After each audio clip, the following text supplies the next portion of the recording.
NEET CBSE ക്രമക്കേടുകൾക്കെതിരെ SFI Palakkad രാപ്പകൽ സമരം നടത്തി.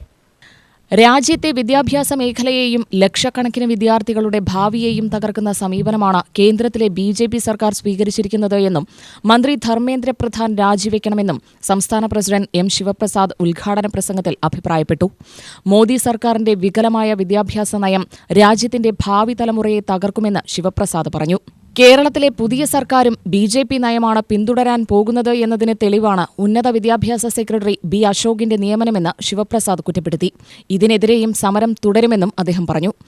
SFIയെ പോലുള്ള വിദ്യാർത്ഥി സംഘടനകളും പുരോഗമനവാദികളും വിമർശിക്കുമ്പോൾ അല്ല ഈ കേന്ദ്ര ഗവൺമെന്റിനൊക്കെ ചെയ്യുന്നതിൽ SFIക്കാർക്ക് എന്താണ് കുഴപ്പമെന്ന് പലരും ചോദിക്കുന്നത് ഞാൻ നിങ്ങളും കേട്ടിട്ടുണ്ട്.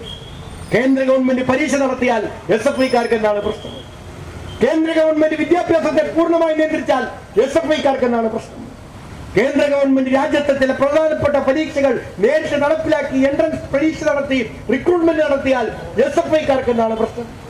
SFIക്കാരുടെ പ്രശ്നം തിരക്കിനാണ് പ്രിയപ്പെട്ട സുമനസ്സുകളെ, നിങ്ങൾ മനസ്സിലാക്കേണ്ടത് നിങ്ങൾ ഇതെല്ലാം ഭംഗിയായി ചെയ്യുമെന്ന് വിശ്വസിച്ചേൽപ്പിച്ച കേന്ദ്ര ഗവൺമെന്റാണ് രാജ്യത്തെ പ്രധാനപ്പെട്ട 3 പരീക്ഷകൾ അട്ടിമറിച്ചതെന്ന് നിങ്ങൾ ഇനിയും ഉൾക്കൊള്ളാൻ തയ്യാറായിട്ടുണ്ടോ? ഞങ്ങൾ വിനീതമായി ചോദിക്കാൻ ആഗ്രഹിക്കുന്നു.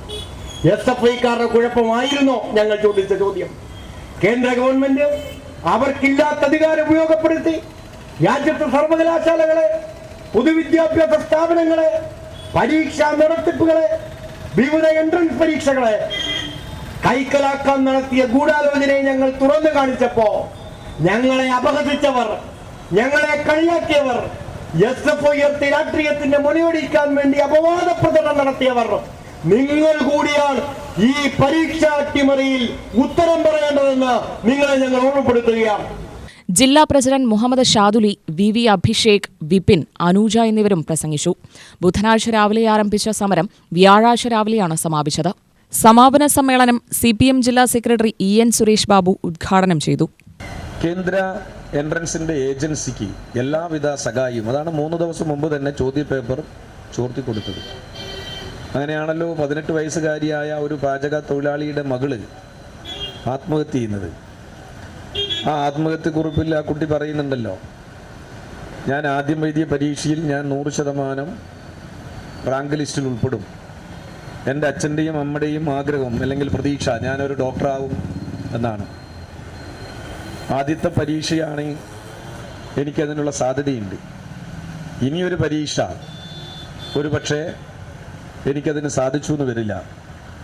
അപ്പോൾ നിങ്ങളുടെ ആഗ്രഹങ്ങൾ എനിക്ക് സാധിച്ചു തരാൻ സാധിക്കില്ല എന്നതാണ് ആത്മഹത്യാക്കുറിപ്പിലെ വാചകങ്ങൾ.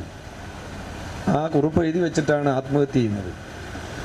അത് നമ്മൾ അറിയപ്പെട്ട കുട്ടി, അല്ലെങ്കിൽ അതൊരു വാർത്താ മാധ്യമങ്ങളിലൂടെ പുറത്തു വന്ന ഒരു യാഥാർത്ഥ്യം. അല്ലാതെ എത്ര കുട്ടികൾ ഈ പരീക്ഷയുടെ ഭാഗമായി മാനസിക പ്രയാസമേറി എഴുതിയ പരീക്ഷയിൽ വളരെ പ്രതീക്ഷയോടുകൂടിയിരുന്ന് അത് അഴിമതിയുടെ ഭാഗമായി ചോദ്യപേപ്പർ ചോർന്നുപോയി എന്നത് വന്നു, ആ പരീക്ഷ റദ്ദ് ചെയ്യുന്നു. അതിന് കുറച്ച് ഉദ്യോഗസ്ഥന്മാരെ മാത്രം നടപടിയെടുത്തത് കൊണ്ടാകുമോ? ഉദ്യോഗസ്ഥന്മാരെ ഈ നിലയിലേക്ക്, അഴിമതി നടത്താനുള്ള നിലയിലേക്ക് എത്തിച്ചത് ഈ രാജ്യത്തിലെ ഭരണ സംവിധാനമല്ലേ? UTV news, Palakkad.